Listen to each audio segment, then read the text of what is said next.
Welcome back from the ad break. Let's continue with our lesson. So now we are going to be looking at the first point on our concept map, and that is line orientations. So line orientations, let us have a look at vertical lines and horizontal lines. So now when we are looking at a vertical line, that is a straight line that extends from the top to the bottom or from the bottom to the top. Now an example of this is this line that we have there, AB. So as we can see, this line moves from A up to our point B. Another example is line PQ, and that is from P to Q. Of course, that can also be from Q right up until P. And an example of this is a vertical wall. So when you think of a wall, then you know what vertical is, because a wall is placed vertically from the top to the bottom or from the bottom to the top. What about a horizontal line? What does that look like? So a horizontal line is also a straight line that extends from left to right or from the right to the left. And an example of this is a horizontal floor. So remember how we said that the wall is vertical? Then when you think of the floor, then that is horizontal. So as we can see in the picture, the floor is horizontal. Now an example of this is the line that is given there, ST. So when I move from S, which is from the left, and I go to the right to T, then I am forming a horizontal line. Of course, I can also move from T to S. I would still be forming a horizontal line, either from left to right or from right to left. The same can be said about GH there. That is also a horizontal line because it is from the left to the right or from the right to the left. Let's look at inclined or sloping lines. Now, an inclined or sloping line is a straight line that is not vertical and is not horizontal. So this line is not vertical and it is not horizontal. So as we can see in the examples shown there, we can see that moving from E to F, that line is sloping or it is inclined. The same as line KL, we can see that it is neither vertical nor is it horizontal. So that means that that is an inclined line or a sloping line. Of course, VW is also a sloping line, and RS is also a sloping line or an inclined line.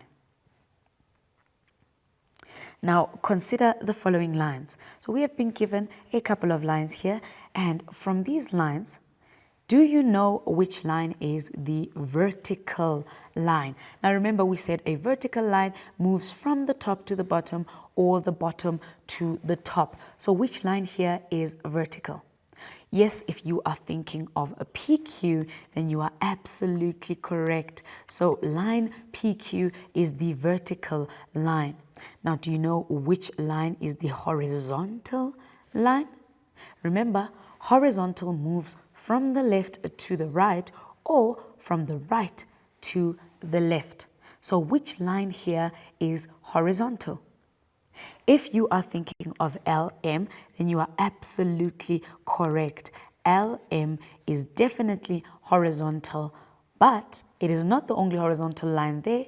We can see we have ST, or we can say TS, but it is also a horizontal line. Why? Because it moves from the left to the right.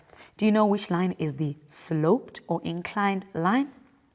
Now we do have two lines here that are not vertical, that are not horizontal, which means that they are inclined or they are sloped. So we can see that line AB is definitely an inclined line, and of course line GH is also an inclined line. So those are our line orientations. Let's move on to the next point in our concept map, and that is pairs of angles.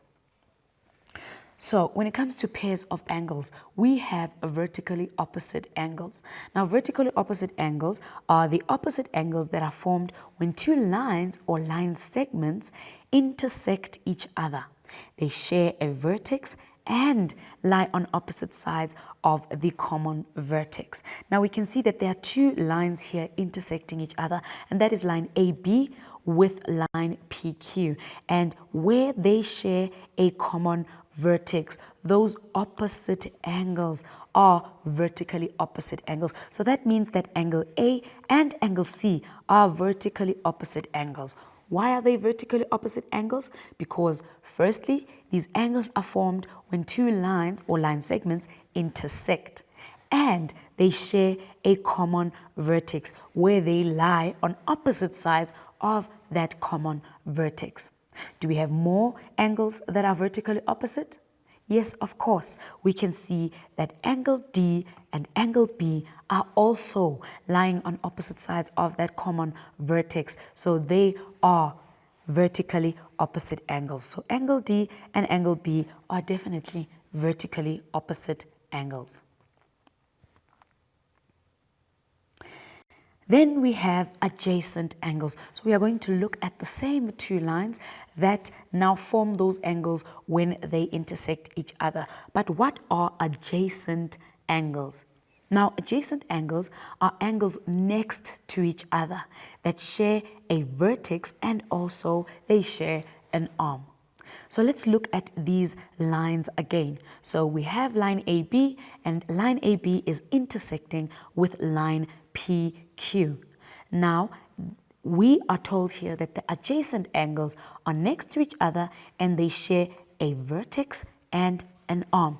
So there is the vertex over there, and as we can see there, that angle A and angle D are indeed adjacent to each other. Why? Because firstly, they are next to each other, they share a vertex, and they also share an arm. So angle A and angle D are definitely adjacent to each other. Are they the only ones that are adjacent to each other? No, because as we can see there, we have that vertex again, and we have that arm. And that arm is being shared by angle A and angle B. So that means that angle A and angle B are adjacent to each other. Now, when we change the arm that we are focusing on and we look at the arm that is between angle B and angle C, we can see that angle B and angle C are sharing that arm. They're also sharing that vertex. That means that angle B and angle C are they are adjacent angles. And of course, as we can see there, that angle C and angle D, they are also adjacent angles. So adjacent angles are just angles that are next to each other. They share a vertex and they share an arm. Let's go to another form of paired angles, and those are complementary angles. So complementary angles relates to the sum of angles that can be arranged together so that they add up to 90 degrees. So complementary angles add up to 90 degrees. That means that in the diagram shown there, angle S and angle T are complementary. So we know that a right angle means 90 degrees. Now, because those two angles add up to 90 degrees, then that means that they are complementary. So any two angles that add up to 90 degrees, that means they are complementary. Lastly, let's look at our supplementary angles. Now, when we look at supplementary angles, those refer to a pair of angles that add up to 180 degrees. So as we can see in our diagram over there, we have there from 0, remember, when we are looking at that initial arm, and then we move right along and it forms a straight line that gives us 180 degrees. Now, if we have two angles that add up to 180 degrees, then we say that those two angles are indeed supplementary. So that means that in this diagram, angle A and angle D, they are adjacent to each other, As we can see, they share a common vertex and they share arm, but not only are they adjacent to each other, they also add up to 180 degrees. So that means that angle A and angle D are supplementary. So this means that if we take angle A and we add angle D, they will be equals to 180 degrees. And the reason that we are going to use for that is that they are supplementary angles.